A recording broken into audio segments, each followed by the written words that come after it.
سلام بچه‌ها، امیدوارم که حالتون خوب باشه. من علی هستم، عکاس و مدرس کوچ مدل. منم آزادم، یه مدل. دوتا نیستیم. نه. امیدوارم که حالتون خوب باشه. بچه‌ها ما اومدیم امروز در مورد اپلای کردن عکسای شما برای ایجنت‌های مدلینگ یا همون آژانس‌های مدلینگ صحبت کنیم که تمام جنبه‌هاشو در نظر می‌گیریم. شما بدونین چجوری باید عکس بفرستین، چجوری عکاسیشو حتی انجام بدین، این اپلای کردن به چه شکل، روندش چجوریه، آژانس‌های مدلینگ چجوری اصلا کار میکنن و پس با ما همراه باشین.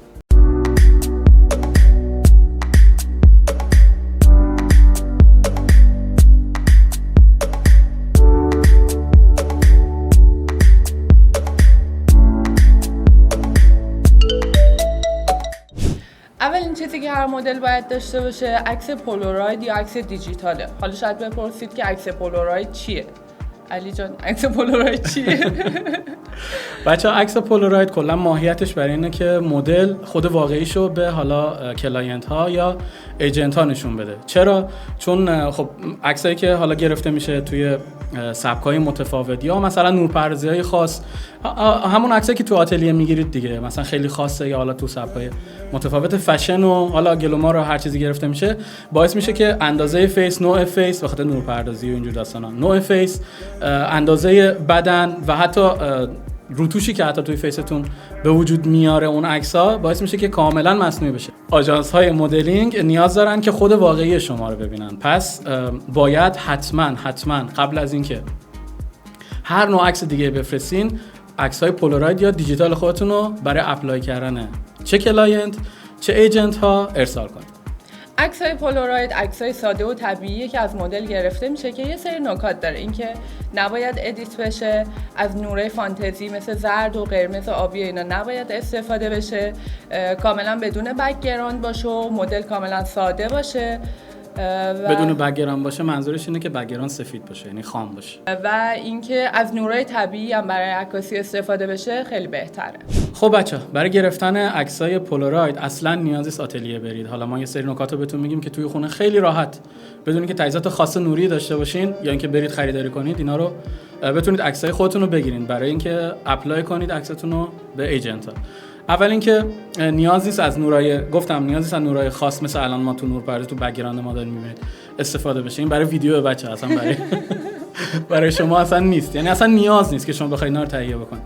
دیوار ترجیحاً سفید باشه یا خام باشه که خود ماهیت اصلیتون نشون داده بشه. خیلی مهمه بچه‌ها، اینو دقت کنید. ترجیحاً از نور پنجره استفاده بشه یا اینکه می‌خواید فضای بیرون بگیرید، نور خورشید هارش نباشه، خیلی قوی روتون نتابه، تو سایه سعی کنید بگیرید. چرا ما داریم اینا رو میگیم؟ می‌خوایم خود واقعیتون رو به مدلینگ اجنسی‌ها نشون بدیم بچه‌ها. خیلی مهمه. صحبتایی که دارم میکنم و قشنگ درک کنید و بدونید که چرا ما داریم اینقدر تاکید میکنیم. خیلی از دوستان الان اینا رو فرستادن، یه سری عکسای دیگر رو فرستادن، مثلا عکسای تاپ مدلینگ برای مدلینگ اجنسی‌ها فرستادن. خب این جزء الفبای اولیه مدلینگه، یعنی اگر شما اینو رعایت نکنید خیلی راحت خط می‌خورید و برای همیشه توی اون شرکت یا کمپانی دیگه نمیتونید بچه‌ها ثبت نام بکنید. اینو حتما در نظر بگیرید.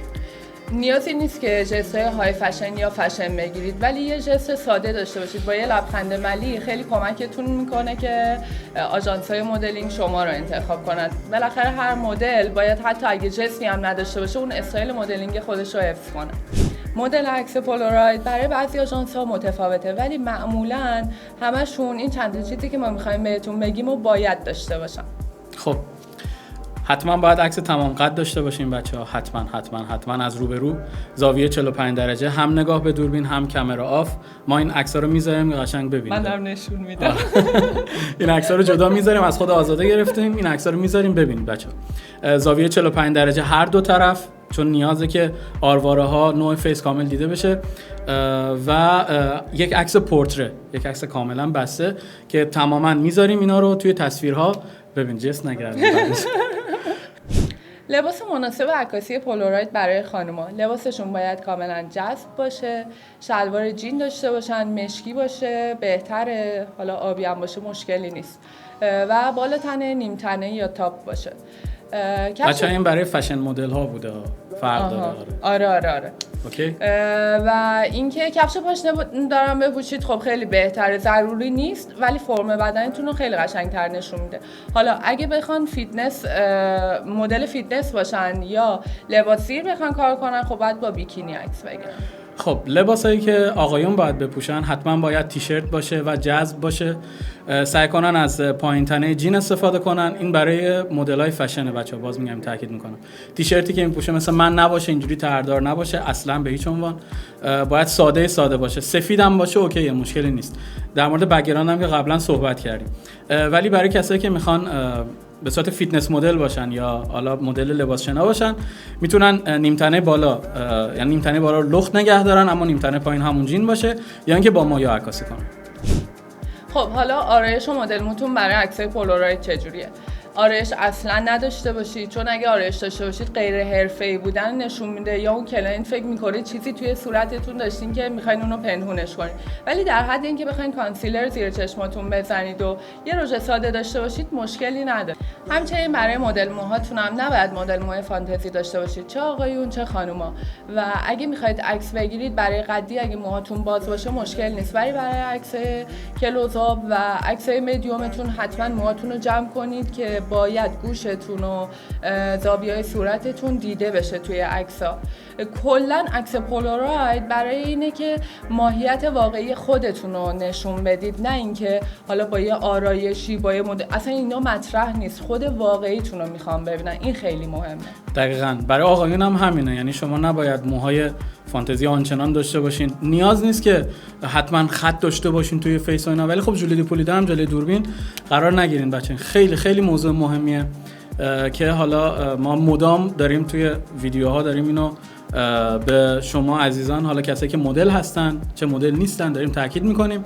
و یه چیزی که جمله پایانی ماه و واقعا خیلی مهمه، باز میگم چه برای کسایی که مدلن چه کسایی که تازه وارد این عرصه میشن، هر تغییری توی فیس و اندام وقتی شما ایجاد میکنین، مثلا رنگ مو میزنید یا اینکه بدنتون لاغر میشه، چاق میشه، هر چیزی، خب باید مدام عکس دیجیتالتون رو آپدیت بکنید بچه‌ها. خیلی مهمه.